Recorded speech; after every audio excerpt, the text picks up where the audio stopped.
Hello, this is the Dapper Man. And never in my life would I ever think I would ever wear my rant shirt for a Star Wars film. I never thought. If someone told me you'd be ranting about a Star Wars film, I would have laughed at their face. I'd been like, you are wrong. You cannot rant about Star Wars. There's nothing to rant about. Sure, there may be some questions or some things we may poke fun at, but you never rant about it because it's like one of those, that holy grail. You just don't talk ill. You don't talk bad about Star Wars. And my mind is seriously blown away of how they ended this trilogy. I really thought, even when I heard all the hate that was happening about this film, I really thought I was probably going to be one of those minorities who love this film. I would have been one of those people who would defended this movie and like, you know what, you're wrong. You just don't understand. Sure, we had one bad film, The Last Jedi, but every trilogy always seems to have that one not so great movie. I mean, we got like the original trilogy, which I have on VHS. I have it around. Huh. Right there. And we had Return to Jedi. It was okay, but it had still some good moments that everyone loved. It wasn't like a trash film. It wasn't a film that we thought, oh my goodness, that was so horrible, we can never watch that again. No, I'll still watch it because it still has great moments.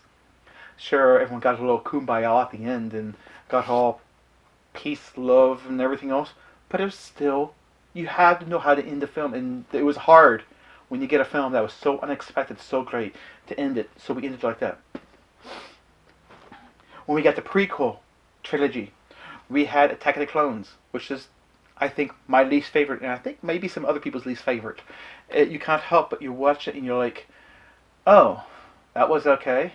Can you get better? The whole Clone Wars concept was grand. It was pretty good idea. Maybe not the best, but look how many things came out of it. We have the Cartoon Network created Clone Wars cartoons. 3-minute cartoon shorts. They put it on DVD. Now, this is volume 1. I know there's a volume 2, and my volume 2 got thrown away, trashed. I don't know what happened to it. I think someone didn't like me and they threw it away. Oh well. Life happens. There's video games. One of my favorite video games is on the GameCube. I have it. The Clone Wars. Thoroughly enjoy it. Talked about it. What could the Clone Wars be and everything else. That was a whole cool concept. Although no one didn't like how Anakin Skywalker fell in love with Padme. It felt very cheap, cheesy, and not that good. And, you know, you can make fun of the original trilogy. You can make fun of the prequel because there were things to make fun of it about. I actually, am one of the minority, I actually enjoyed The Phantom Menace. Maybe not so much as Jar Jar Binks, but I still enjoyed it. It was still fun to watch. Sometimes fun to poke fun at. Sometimes, you know, the wooden acting, but it was still fun to watch because you knew someone was having a good time. You could tell someone had a good time. You could tell at least it was a coherent storyline that happened with it. Not a good coherent, but at least it had a theme and we knew exactly what it was going for. Got political. It's not really something that you do for a Star Wars film, but it was still fun. This is how much fun it was. Robot Chicken made Star Wars shorts throughout their show, and I got them on DVD. Family Guy. Bit vulgar, but that first one was one of the funniest things I ever saw. The original one, Ewoks. This was the movies I watched all the time growing up. I could watch them now and think, wow, those are bad, but they're still fun to watch as long as it wasn't the Star Wars Christmas special. That's the only thing I think anybody would ever rant about because it made no sense to make that. This trilogy felt like it made no sense to make. It did nothing. It added nothing to the movie. All it did was added to just merchandising sale. It felt like if Spaceballs actually became reality. Merchandising. Merchandising? What's that? Merchandising. Come, I'll show you. Take a look. We put the picture's name on everything. Merchandising, merchandising, where the real money from the movie is made. Oh my goodness. It felt like a prophecy came true with that film. It was so... this movie's... What? What were you doing? What were you thinking? I enjoyed this movie. I actually enjoyed it. The Force Awakens, I was one of the minorities when people told me, it's like, this movie sucked. It just replaced everything that it did for the very first Star Wars film. Okay, sometimes it's good to have a retelling of the story, and I thought that it did a good job. Some of the characters and the things that happened with Rey, I didn't understood. I was like, well, they're going to redeem this. They're going to show something. They're going to explain some of the things. Maybe some new force powers. Maybe some new experiences. I enjoyed it. I can't wait to see the next one. And then this one came out, and I became like, what? What was that? What was with Snook? He was not that powerful. He died so fast. For someone that was like an emperor, like, he died so fast. And I was like, I don't know if I like this where it's going. Then they created some spin-off, not quite spin-offs, but Star Wars stories. I thoroughly enjoyed this one. Rogue One, I was shocked. I was like, wow, that's a good movie. Again, there were some people who told me it was not so good. I enjoyed it. I enjoyed where they were going. I enjoyed watching up to the Death Star because I was always a bit curious, like, how do you build a Death Star and how do you get all these? Great. Loved it. I enjoyed it. Now, I didn't watch Solo. I have it. I know I'm showing you all these movies because I'm showing you how much of a fan I am, how much I love these movies, and how much I really was always a fan growing up. Solo, I haven't watched it yet, but people has told me, you've got to watch it. I promise you, this movie is good. You're going to enjoy it. And you know what? Eventually, I am going to watch. In fact, I'm going to be watching this right after this review, or not this review, but this rant and everything I could tell you, the spoiling for this movie that just happened, that I just watched, The Rise of Skywalker, which is the end of the whole Skywalker series, the whole Skywalker family. You know, that's exactly what this is. This is the end of Skywalker. There is no more Skywalker. Skywalker is now completely dead. If there's any other children or cousins or anything else, they're just going to throw it up there in the air. It's like, oh yeah, you know, Luke Skywalker had another wife or something. Who knows? I don't know. It. Do not tell me I need to read the books to watch the movie. That's not the point of movie watching. That's not the whole point of films. You don't watch a film to go read books, to play a video game, or anything else to say they're all canonized. You don't do that. They may work for Star Trek. Even Star Trek knew how to separate its movies from its television shows. And I can't believe I'm mentioning a Star Trek, anything, into the Star Wars. But, my goodness alive!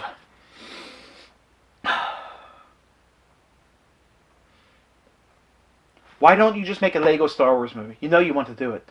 Batman did it. You know you want to do it. I enjoyed this thing more than Rise of Skywalker.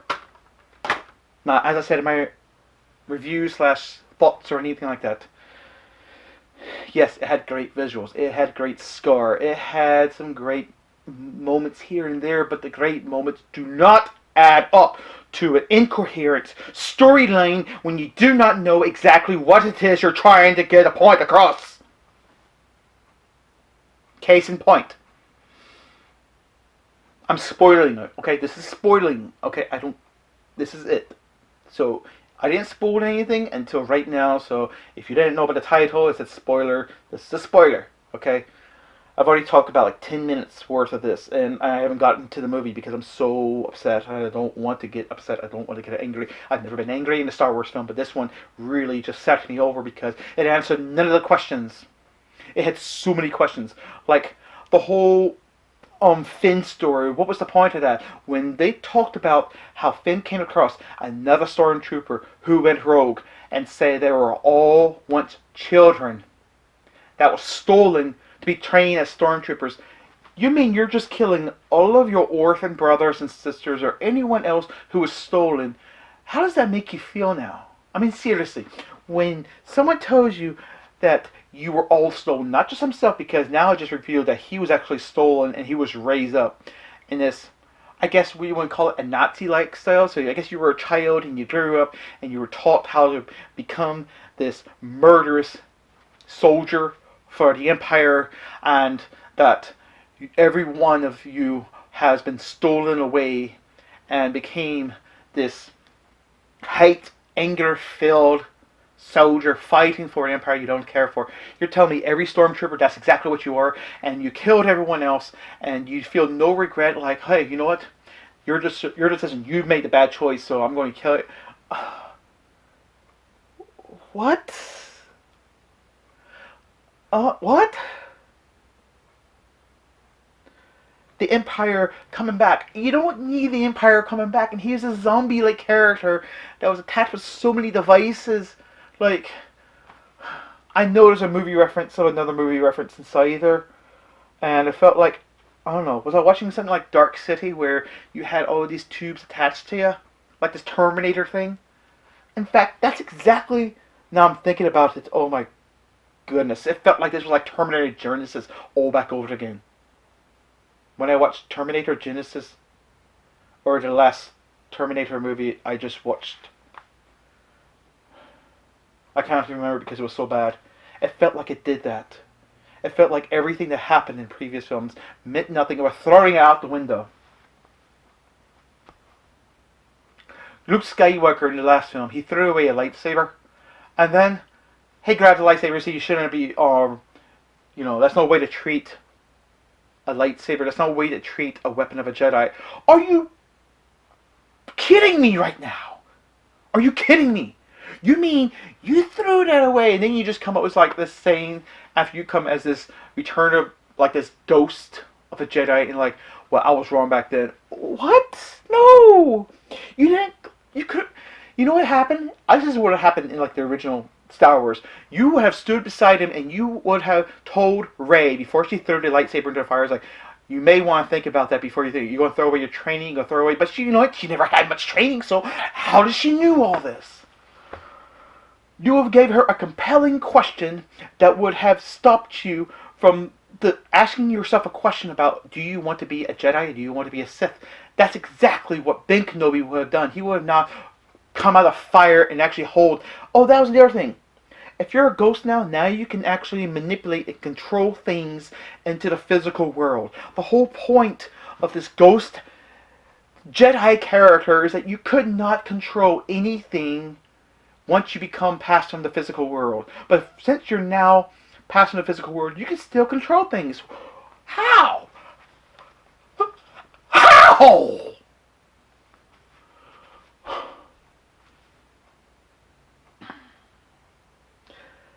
And I'm just going back and forth because it's so weird. It makes no sense. What was the whole point of certain characters? There's like, some of these people came up with like backstories and they never told you the backstories. Like when, freaking Poe. When Poe came across this bounty hunter, they had like, I guess some sort of relationship, or they had a relationship, but they don't talk about it. And then at the end, he's like, "Hey, you want to come with me?" She's like, "Nah." What? What was that about? He wants to have a relationship with her. She acts like there's a relationship, but then she turns around and is like, "No, I don't want that relationship." What's their story? What is their story? What's the thing about the spice runner? Like, oh yeah, I was a spice runner. What were you, a marijuana dealer?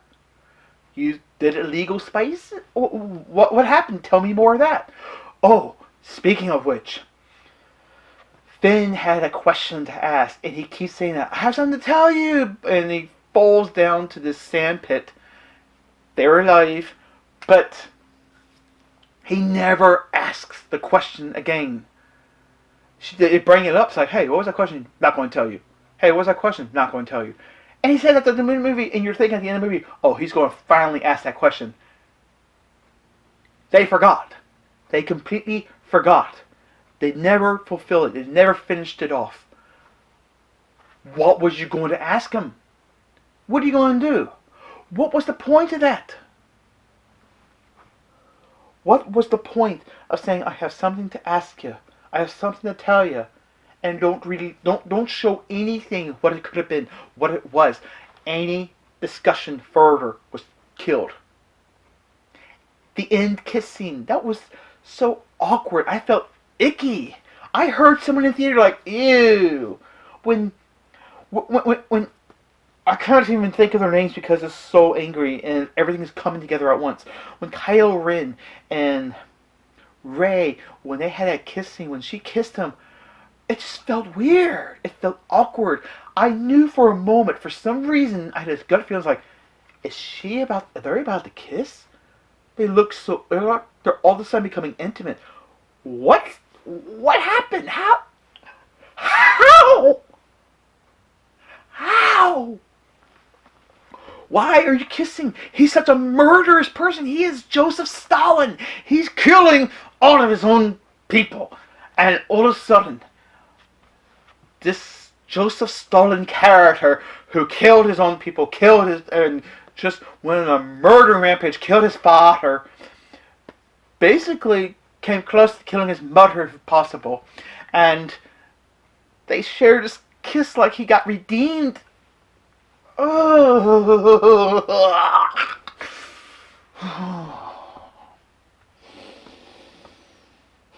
Where did that came from?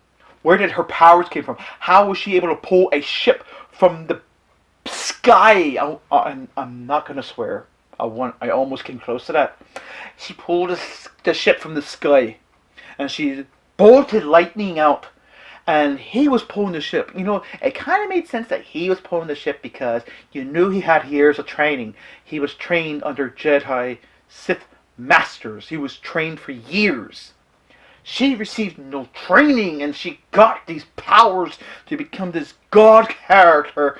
That she was able to do all these powers. She was able to heal people. She was able to almost break someone back from the dead. And I guess this is the powers that the Sith had because it made proclamation that the Palpatine, when he said that you could bring someone back from the dead, and you could have powers that some may deem to become unnatural, which he rephrased this line, and it just made no sense. Why was Palpatine still alive? I know the trailer has it where he's laughing and crackling, and I was the one of the few people who was disappointed because when Darth Vader threw Palpatine into the lightning bolt of endless hole that he was confirmed dead. The Empire died. I can understand. War still comes and goes. It rages on. When there is a long time of no war, war somehow will break back out again. And this war broke back out, but somehow Palpatine was still alive. I don't understand it. He was connected with all these tubes like he was this Frankenstein monster that somehow still survived no matter what. I don't care. They showed him blown away to dust. Guess what? He is somehow going to get his dust recollected and he's going to come right back again. I guarantee you this is going to happen. Just nothing. I have more questions than answers. It answered that she was a Palpatine. How? What part of the Star Wars universe did he actually had a female companionship to have a family? It explained none of that in any of the films, and somehow it said, oh yeah, he had a family after all. He didn't care about family. He didn't care about nothing. All he cared was about power. He cared about the power that he could control anybody and everybody, and that everything he could do, he could manipulate people's minds, he could manipulate the powers, he could do everything with this dark, evil side, and it explains none of that. It explained nothing how he had his family. Somehow this family just came to existence, and I don't know why.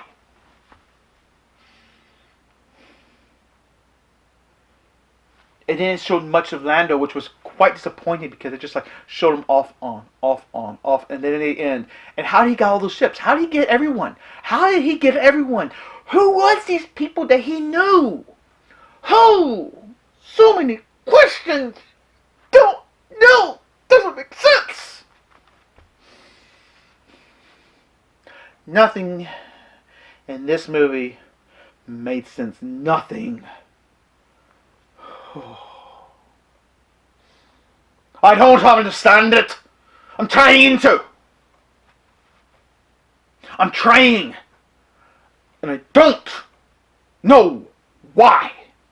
You answered one question, and that was her becoming a Palpatine. She was a Palpatine, but why?